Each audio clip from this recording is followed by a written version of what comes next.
porque hoje a gente vai falar sobre como lidar e ajudar uma criança com medo. E porque muitos pais, mães ou responsáveis, né, acabam atrapalham mais do que ajudam nessa hora, né? Nem toda criança vai dizer que está com medo. Por isso, nessa casa, pode ter uma criança atormentada pelo medo. E a única pessoa que pode ajudá-la é você, mãe, é você, pai ou responsável, mas a criança não tem coragem de te pedir ajuda por duas razões. Eu queria compartilhar com você. A primeira é por impaciência e a segunda é por invalidar o sentimento da criança ou o que nós chamamos de descaso. E quando a gente fala de impaciência, eu queria começar te perguntando como você reage quando a criança diz que está com medo. Você se irrita, né? Você demonstra a sua impaciência, como é que você faz? Eu quero te lembrar que a sua impaciência, ela repele, ou seja, ela afasta a criança de você e faz a criança sentir mais medo ainda, você sabia? O berro ou tapa que você dá na criança quando ela demonstra medo pode até fazer calar o choro, mas não faz calar o grito dentro da criança pedindo socorro por causa do medo de escuro ou medo que ela sente por outras situações. Ou o segundo motivo, que é invalidar o sentimento da criança. Ou o descaso, né? Quando a gente invalida, como é que a gente invalida o sentimento da criança? Quando a gente trata com descaso. Você nunca sentiu medo? Toda vez que você nega o medo da criança, ou que você não dá atenção, a devida atenção, né? Nem um extremo nem outro. Quando a gente não dá a devida atenção à queixa da criança, é gerado um grande conflito, um sentimento de culpa. E, consequentemente, ela vai o quê? Se afastar de você. Ela se fecha, aí vem o isolamento, vem os sintomas, né? A irritabilidade.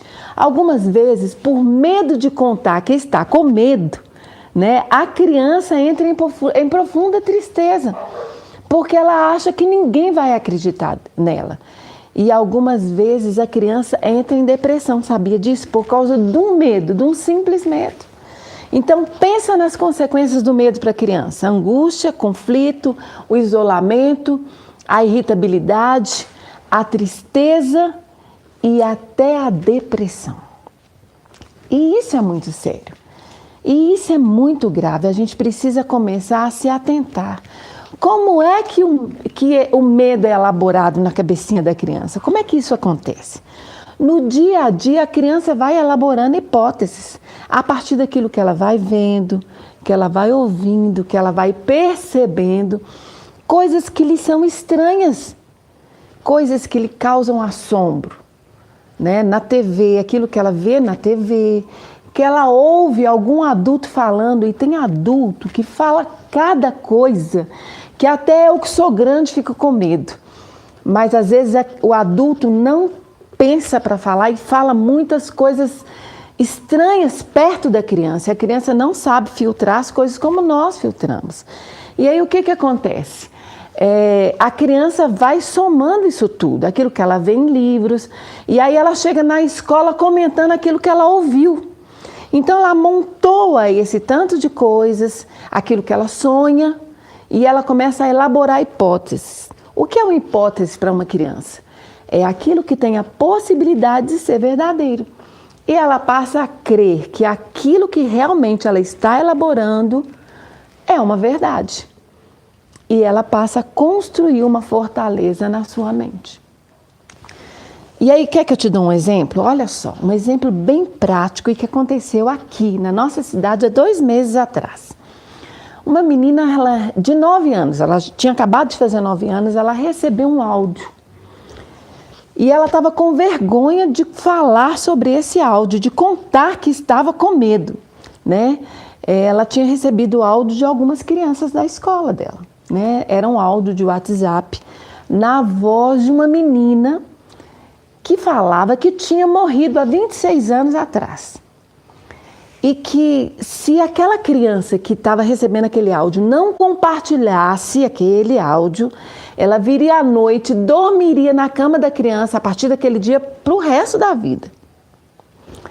E além disso, um menino que tinha recebido aquele áudio e não tinha compartilhado, tinha morrido depois de 365 dias. E o pior, que ela ia correndo compartilhar aquele áudio, isso tudo no áudio. Ela ia correndo compartilhar aquele áudio porque ela amava a mãe dela, ou seja, outra sugestão de medo. Essa menina tinha acabado de fazer 9 anos. E além disso, o áudio ainda dizia que ela deveria correr no Google e pesquisar sobre aquele nome, que era o nome da menina, e que ela ia confirmar a verdade. No Google, quando você digitava aquele nome, aparecia lá aquelas imagens daquela menina fantasma que aparece no elevador assustando todo mundo. Aparecia aquela imagem e também algumas imagens de pessoas que já tinham morrido há muitos anos atrás. Oi, Psyu, tem algum adulto aí nessa casa? O certo é não ignorar e ouvir com muita atenção e seriedade o que a criança está dizendo. A gente precisa prestar bastante atenção nessas falas da criança. E não deixar para depois ou passar o assunto para a tia, para a avó, para a professora, porque problema em casa a gente resolve em casa. Lembra da história do Birosca? Problema em casa, a gente resolve em casa, a gente não transfere nem deixa para depois.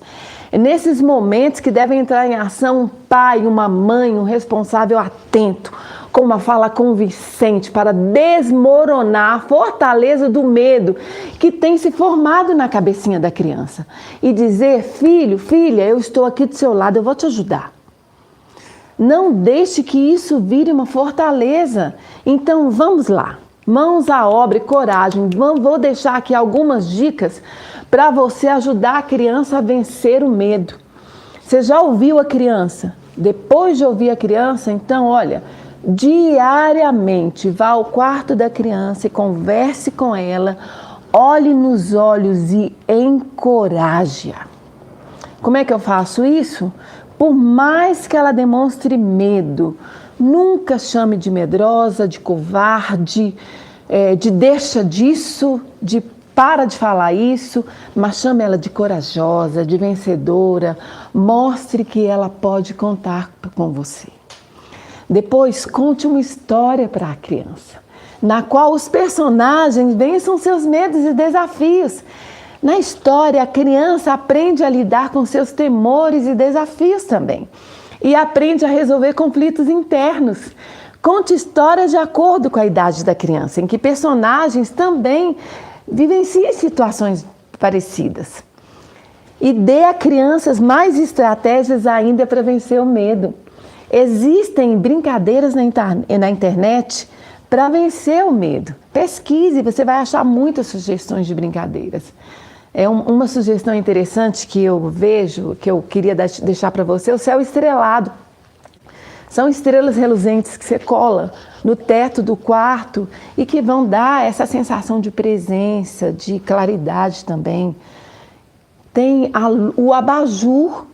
O abajur é uma estratégia interessante que você coloca no quarto da criança para dar aquela luz amena. Um bicho de pelúcia também é importante, é interessante, pode ajudar. E de vez em quando, nos casos mais graves, uma massagem relaxante.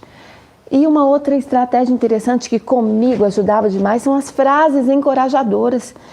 As minhas filhas tinham as frases encorajadoras que eu ensinava para elas. E eu tinha um versículo do sono, que era o Salmo 4:8, eu ensinava elas a memorizarem, a falarem, para superar o medo quando o medo aparecesse, porque o medo ele sempre vai querer voltar. E o que a gente precisa? Dar estratégias para a criança vencer o medo, porque você nem sempre vai estar ao lado da criança. E seja você, esse privilégio é seu, seja você o mestre, o mentor que vai ajudar a criança a vencer o gigante do medo. Mas não dê uma atenção demasiada, Não fique perguntando todo dia se resolveu. Geralmente a criança consegue resolver internamente seus conflitos, né? Existem casos que, se o medo persistir, aí sim vale a pena buscar a ajuda de um profissional. E aqui vale desmitificar a ideia do psicólogo, que psicólogo é para louco, é para doido, que é situação grave demais. Gente, o psicólogo é o médico da alma, é o médico das emoções. E que elas também ficam adoecidas.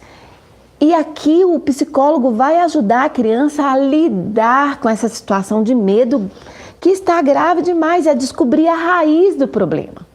Não deixe que a situação se agrave, não deixe que a situação do medo se agrave na vida da criança por causa do seu preconceito, né? Seja um pai, uma mãe atenta, encorajadora, um encorajador. É isso que eu queria deixar aqui para você. São essas dicas que eu queria deixar aqui por enquanto. Ajude a criança a vencer os seus desafios e a vencer os seus medos. E isso é muito importante. E por aqui eu vou deixando, né, essas pequenas dicas, mas muito importantes, que eu vivi e queria deixar para você, para ajudar a criança a vencer a fortaleza do medo que vai se formando na cabecinha dele.